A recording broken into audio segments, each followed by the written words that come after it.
কন না কেন? আবার আসতে বলে, জোরে বলেন। এই জাতি উলামায়ে কেরামদের চেহারার দিকে তাকিয়ে থাকবে, কখন উলামায়ে কেরাম ডাক দেবেন। কারণ সারা বিশ্ব, বাংলাদেশ ছাড়াও গোটা বিশ্বের পরিস্থিতি খুব ভালো না। কতটুকু খারাপ আমার চেয়ে আপনারা অনেক ভালো জানেন। যে কোনো সময়ে যে কোনো পরিস্থিতিতে সম্মুখীন হতে হবে, প্রস্তুতি নিয়ে রাখতে হবে। কথা কন না কেন?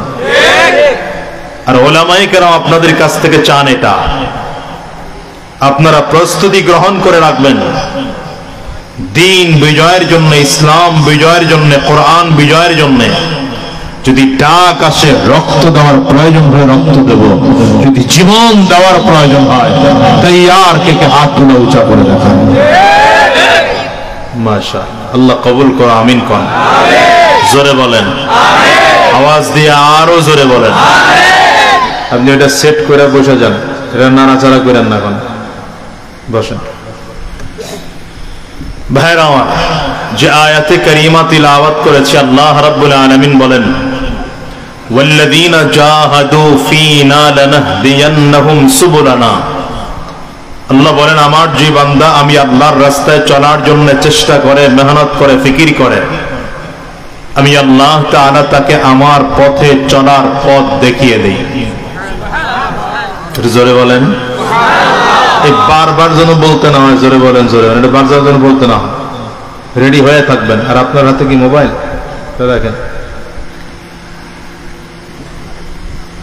বান্দার কাজ হলো চেষ্টা করা। বান্দার কাজ কি? আবার বলেন, বান্দার কাজ চেষ্টা করা। সফল হব কি হব না এ দায়িত্ব আপনার আমার না।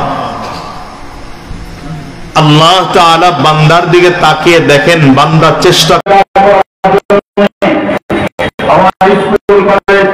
ইউনিভার্সিটির শিক্ষার্থীরা সর্বশেষ রক্ত দিয়েছে, জীবন দিয়েছে। তাদের জীবন দিয়ে যখন আবার 24-এর গণ আন্দোলন তৈরি করে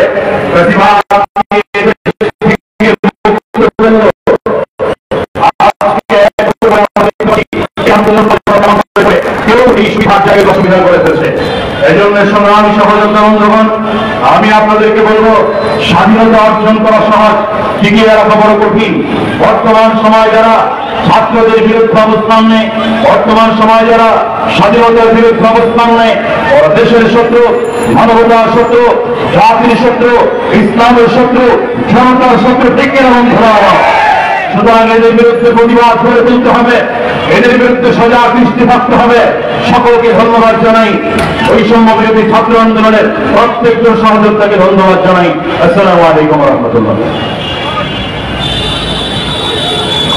প্রিয় উপস্থিতি, 30 সেকেন্ডের জন্য বক্তব্য নিয়ে আসবেন। দয়া করে আপনারা যারা বক্তব্য দিবেন সর্বোচ্চ 30 সেকেন্ডের জন্য বক্তব্য দিবেন।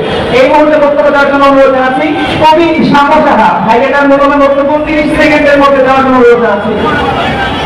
পরবর্তীতে উপস্থিত থাকবে বাংলাদেশ যুব অধিকার পরিষদের সম্মানিত সভাপতি মঞ্জুর মোর্শেদ মামুন ভাই।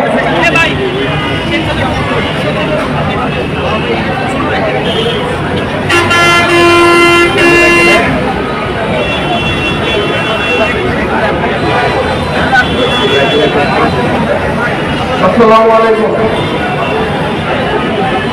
আমরা স্মরণ করছি 24 গণ অভ্যুত্থানের যাত্রাবাড়ির প্রতিটি রক্ত কণাকে। আমরা স্মরণ করছি 24 অভ্যুত্থানের যাত্রাবাড়ির আলেম সমাজের বিরাট অবদানকে।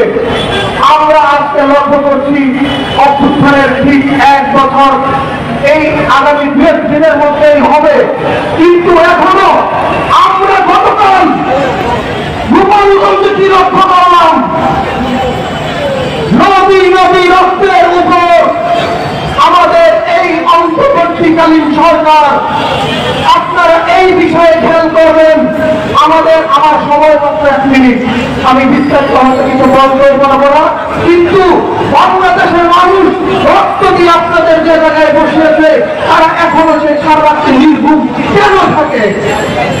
বাংলাদেশের প্রত্যেকটি রাজনৈতিক দল আপনাদের সহযোগিতা করছে, বাংলাদেশের প্রত্যেকটি মানুষ আপনাদের সাথে আছে। এখন আমরা সিভিল প্রশাসনের কোনো উন্নতি দেখি না কেন? ধন্যবাদ।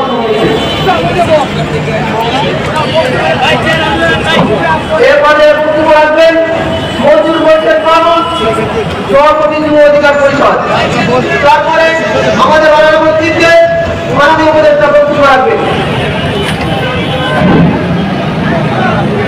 আমি অবরোধ বিরুদ্ধে সালাম জানাচ্ছি। এই 1,10,000 টাকা শহীদ পরিবারের গর্বিত মা এবং আমাদের এবং তার সাথে আমি সরকার সঙ্গে স্মরণ করছি জুলাই গণঅভ্যুত্থানের 3,000 শহীদ এবং 30,000 আহতদের প্রতি। আপনারা জানেন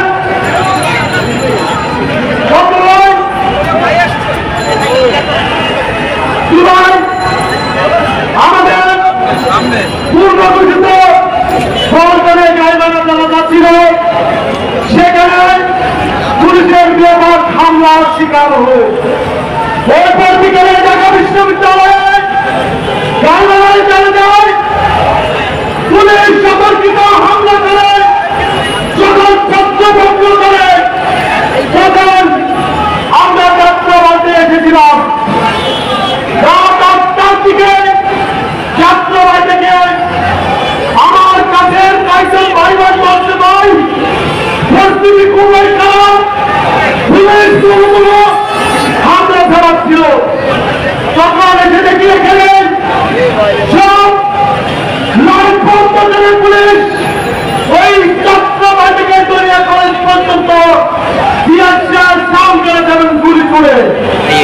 আমরা কয়েকজন আপনার ভিতর থেকে যখন পুলিশের দিকে আসলো রক্তের বন্যায় বেঁচে যাবে অন্যায়, তখন মানুষ হু হু করে এই ছাত্ররাকে রাতে নেমে পড়ে। সেই রাত 3টা পর্যন্ত ওই শরীয়তপুর থেকে যাত্রাবাড়ির তারা পর্যন্ত পুলিশের সাথে আমাদের দেওয়া পয়সা দেওয়া হয়। পরদিন এই যাত্রাবাড়ি আন্দোলনের নতুন মাত্র আমি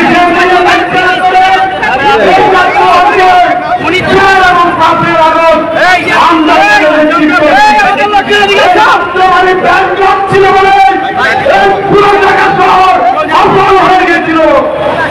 সেই যদি যাত্রাবাড়ি আমরা জুলাই থেকে আগস্ট পর্যন্ত যদি আমরা অবরোধ করতে না পারতাম তাহলে হাসিনার পতন হতো না।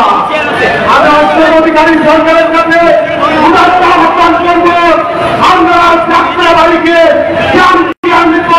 দেখবেন না, যাত্রাবাড়িকে গুরুত্ব দেন। যাত্রাবাড়ি হচ্ছে এই আন্দোলনের ব্যাংক ছিল, এই যাত্রাবাড়ি আমরা প্রতিহত করছি বলে আজকে হাসিনার পতন হয়েছে। আমি সর্বোপরি জুলাই আন্দোলনের চলতি রপ্তার মাঝিরাত কামনা করে এবং আমাদের সুস্থতা কামনা করে আমার বক্তব্য শেষ করলাম। আসসালামু আলাইকুম।